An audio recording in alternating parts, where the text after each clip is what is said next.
Hai Inspektor, kalau ngomongin jenderal perang terbaik dalam sejarah, siapakah yang terbayang di pikiranmu? Mungkin di antara kalian ada yang sebutin nama-nama besar dalam sejarah seperti Hannibal Barca, Napoleon, George Washington, hingga Heinz Guderian. Memang sih, kriteria untuk dianggap sebagai jenderal perang terbaik itu sangat subjektif.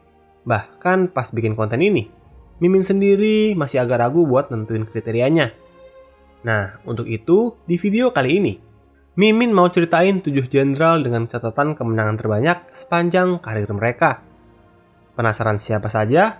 Yuk tonton konten ini. Cao Cao merupakan seorang negarawan Tiongkok yang hidup pada zaman dinasti Han. Kekacauan Tiongkok pada zaman tersebut membuat dirinya mendirikan kekuasaannya sendiri dan berusaha untuk mempersatukan Tiongkok di bawah pengaruhnya dengan dukungan kaisar.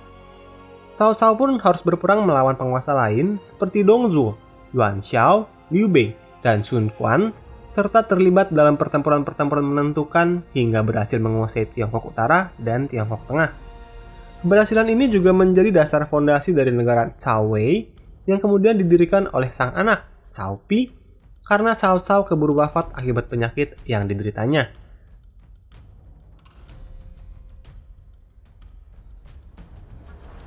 Nah, pengen kisah Cao Cao dibahas detail?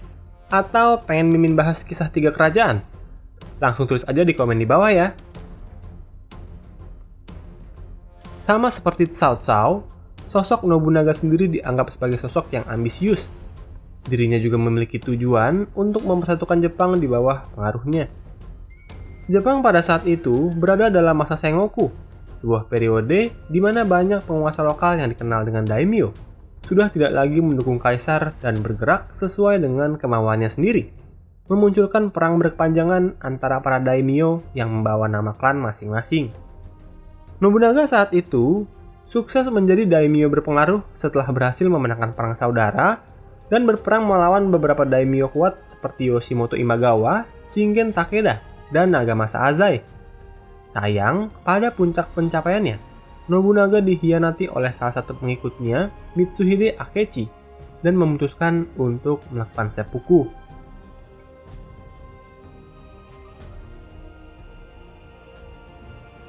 Nah, mau tahu kisah lengkap dari Nobunaga? Kalian bisa nonton konten yang ini ya.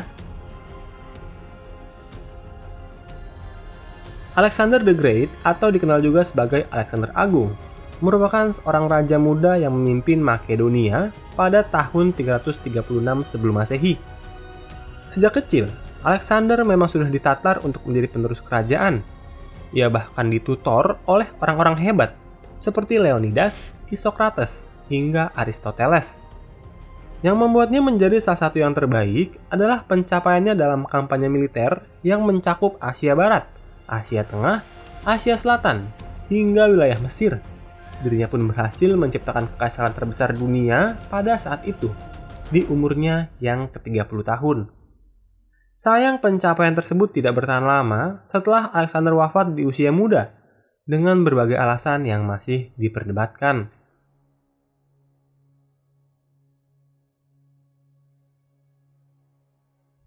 Nah, kalau kalian mau tahu kisah lengkap dari Alexander, Mimin juga udah pernah bahas kisahnya di konten yang ini. Julius Caesar adalah seorang jenderal, negarawan, sekaligus diktator Romawi yang memimpin sejak 49 sebelum Masehi hingga kematiannya pada 44 sebelum Masehi. Caesar sendiri dianggap sebagai pemimpin brilian setelah berhasil membawa Romawi menang dalam Perang Gallia yang memperluas wilayah dan pengaruh Romawi hingga ke Britania dan Eropa Barat. Namun keberhasilan ini dianggap ancaman oleh sang rival, Pompei, yang kemudian ditantang oleh Caesar dalam perang faksi dan dimenangkan oleh Caesar yang langsung menjadi pemimpin Romawi. Sayang, kepemimpinannya sebagai kaisar juga tidak berlangsung lama setelah dirinya dibunuh dengan 23 tusukan di badannya oleh sekelompok senat yang takut akan kepemimpinannya pada 44 sebelum Masehi.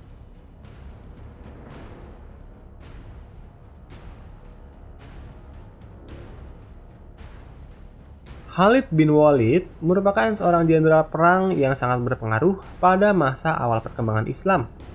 Dirinya bahkan mendapatkan julukan sebagai pedang Allah oleh Nabi Muhammad. Awalnya Khalid bukanlah pengikut Nabi, namun pasca pertempuran Uhud, dirinya memilih bergabung dengan Nabi dan pengikutnya, hingga pada akhir hayat mengabdi pada Khulafaur Rasyidin, yaitu Abu Bakar dan Umar bin Khattab.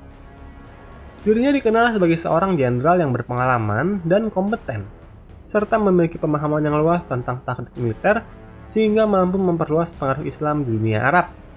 Khalid pun wafat pada 642 Masehi di Madinah, setelah sebelumnya diberhentikan dari militer pada 638 karena sebuah konflik kepentingan di dalam internal militer.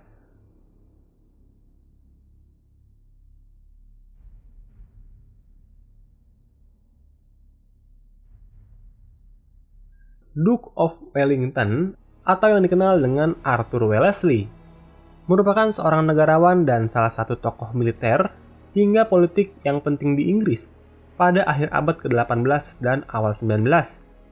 Arthur memulai karir militernya dan politiknya dari bawah, bahkan terlibat dalam kampanye Inggris di India, Perang Peninsula, hingga menjadi Perdana Menteri Inggris sebanyak 2 kali. Salah satu yang menjadi pertimbangan dirinya sebagai salah satu jenderal terbaik, selain memenangkan 39 dari 60 pertempuran yang ia pimpin, adalah keberhasilan dirinya mengalahkan Napoleon dalam pertempuran pertamanya di medan perang. Dirinya terus menjadi salah satu tokoh berpengaruh di Inggris hingga pensiun, dan tetap menjadi kepala komandan militer Inggris hingga wafatnya pada 1852.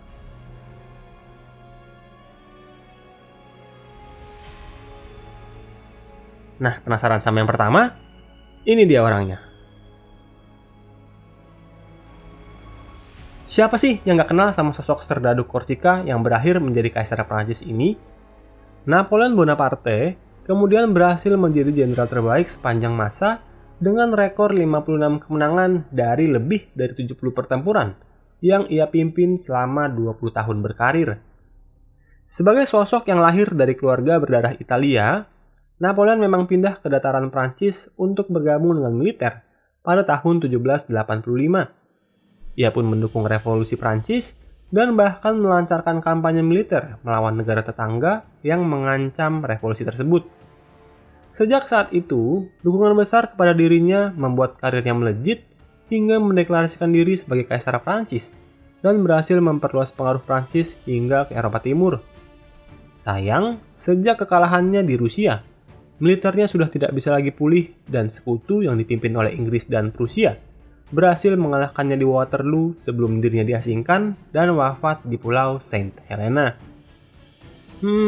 Kayaknya sebagian besar bakal setuju deh kalau Napoleon emang dianggap sebagai jenderal terbaik sepanjang sejarah. Ambisi dan kejeniusannya di medan perang bahkan membuat berbagai taktik perangnya masih dipelajari dalam sekolah militer hingga saat ini. Ada yang pernah belajar taktik perang Napoleon? Coba tulis di komen.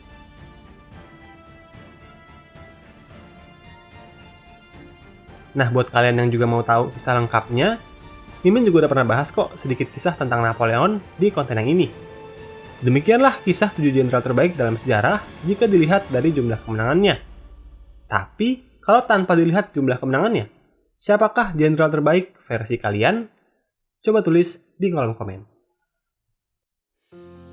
Hai, terima kasih sudah menonton dan belajar sejarah bersama Inspek History.